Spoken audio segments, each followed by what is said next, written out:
Mkomana uyu wakavhunduka uyu Gadhu wadai naye futi kaiwe makarara naye kangani Ka1 ndinoda kuti muone pane problem yamusiri kuona but ndainge ndaiona imi mamusiri kuiona kasi ndaiona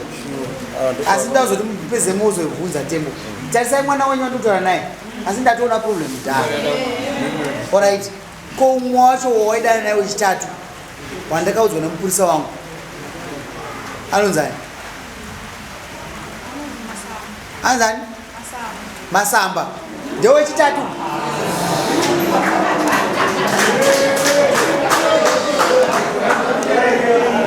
nganyararei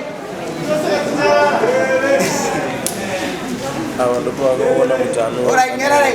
iyi nyaya ikai ndakufamba naye muone kuti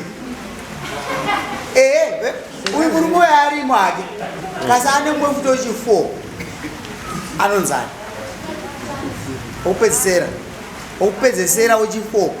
akapedza kuudza mazwi erudo anonzani iwe kai ndokubhadharisa imwe mumbo anonzani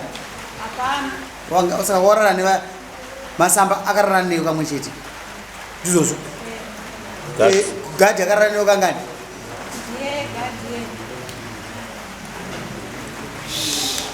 saka imamhembere pamakaenda unotonga nyaya ndo pamakabva maona kuti uyo anoda varume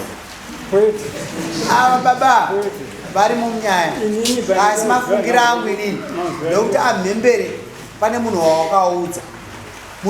kaenda unoudza mwana uyu ari kudzokera baba ava kuti ndo avapfidzise